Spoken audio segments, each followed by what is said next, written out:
Hi పిల్లలు ఎలా ఉన్నారు? ఈరోజు విజయ్ అడ్వెంచర్ బిగిన్స్ అనే సిరీస్లో 4th ఎపిసోడ్ చెప్పుకుందాం.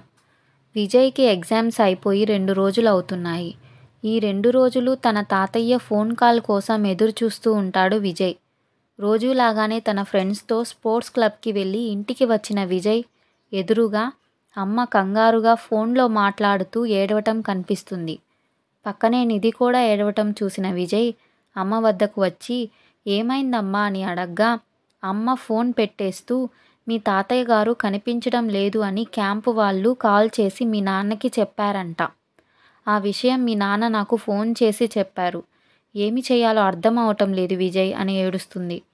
విక్రమ్ తన నాన్నగారి ఫ్రెండ్స్, కొలీగ్స్ ఇంకా ఆ క్యాంపుకు వెళ్ళిన కొంతమందిని కాంటాక్ట్ చేసి పై ఆఫీసర్లకి ఇన్ఫర్మేషన్ పాస్ చేసి ఎప్పటికో ఇంటికి చేరుకుంటాడు. వచ్చి రాగానే విజయ్ వాళ్ళ నాన్నతో తాతయ్యకు సంబంధించిన విషయాలన్నీ అడగ్గా విక్రమ్ విజయ్తో తాతయ్య గురించి ఏ ఆచూకీ తెలియడం లేదంట. నాకు టెన్షన్గా ఉంది. క్యాంపుకి వెళ్ళిన 10 మందిలో 3 మాత్రమే వచ్చేశారంట. తాతయ్యతో పాటు 6 మంది కనిపించడం లేదు అని సమాచారం అందింది అంటూ చెప్తాడు విక్రమ్. ఇంతలో కీర్తి వచ్చి మరి పై అధికారులకి ఇన్ఫర్మేషన్ పాస్ చేశారా అని అడుగుతుంది. హా కీర్తి, వాళ్ళు నాతో ఇలా అన్నారు. మేము మీ నాన్నగారికి ముందే చెప్పాము. రిటైర్డ్ అయ్యాక V2 ఆపరేషన్ని వేరే ఆఫీసర్కి అప్పగించామని.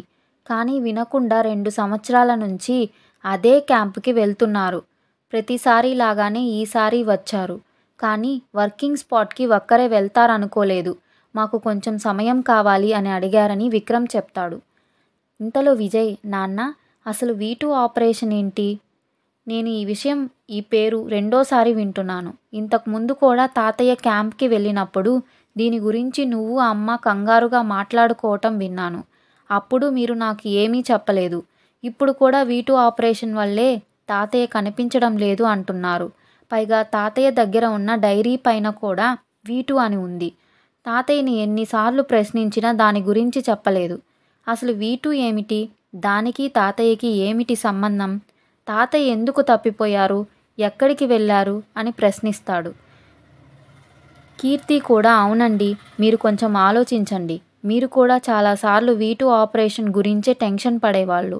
దానికి మామయ్యకి సంబంధం ఏమిటండి అంటూ అందరూ వద్దు అంటున్న మామయ్య రిటైర్డ్ అయ్యాక కూడా దానికోసం క్యాంపుకి ఎందుకు వెళ్తున్నారు అని ప్రశ్నిస్తుంది.